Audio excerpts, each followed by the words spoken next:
For those of you who don't know me, my name's Jennifer. I'm Tuan's eldest cousin on his mom's side. His mom and my mom are sisters. I'm honored to be here to share some of his life's most monumental moments. At every family gathering, you could always rely on Tuan being the one person who would come over to greet you, whether you were close or if it was your first encounter. He always made an effort to make you feel like you could sit with him. Tuan was born on June 1st, 1987 in Saigon, Vietnam. He was an only child raised by a single mother. Growing up, he had a favorite stuffy he called Big Bear. He loved school and was a dutiful son. His mom told me a story that she will never forget about him, which exemplifies the type of character he had. In October of 1995, when he was 7, they had the opportunity to move to the States. The day before moving, they were running around the city, wrapping up the last bit of errands. My aunt noticed Tuan eyeing an apple at the market, and he seemed sad. Buying an apple wasn't a simple decision made on my aunt's behalf. Money didn't come easy for them. So for every dollar that went out, there was consideration of how to replace it. However, on this occasion, being that it was the last day he would be in Vietnam before heading to the States, she gave in and bought him the apple. If you know Tuan, he has never been shy about eating. But for some reason, after my aunt bought him the apple, he decided to save it instead of eating it right then and there. My aunt was surprised. When they arrived home, Tuan had the apple cut into pieces and shared it with his 2 cousins that they were living with, instead of having it all for himself. This was his way of parting ways with them.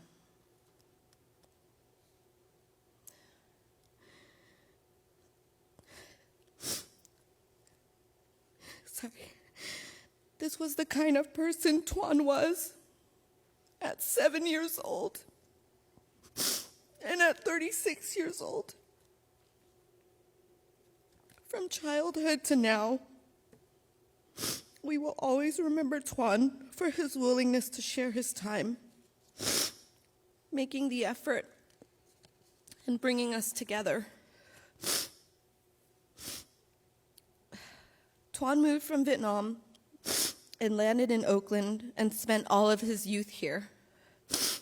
He met his wife Sarah while attending Oakland High, then went on to San Francisco State University to get his bachelor's.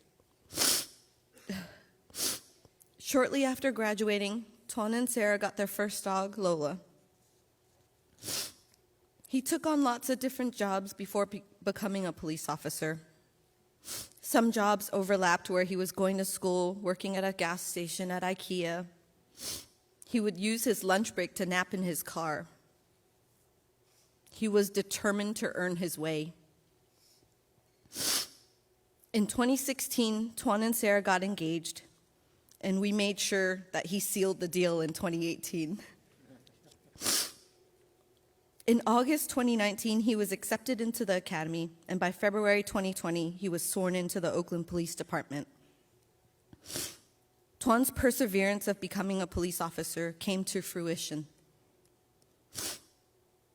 Rising to the occasion is something Tuan did. His lifelong dream was fulfilled, following our grandfather's footsteps. A few days before Tuan passed, he called his mom to catch up. He loved to tease and poke. So instead of saying his usual, "Hey, Mom," it was, "Hey, sister number 5. Vietnamese people labeled their siblings in sequence of birth order instead of names. So none of us actually ever know our aunts and uncles' names. This was his lighthearted way of love, and boy, did he love his mom. He'd always poke fun. He was the lighthearted smile that came into the room. The person you could always count on to share a meal with. And the person who would make sure there was a place for you at the table.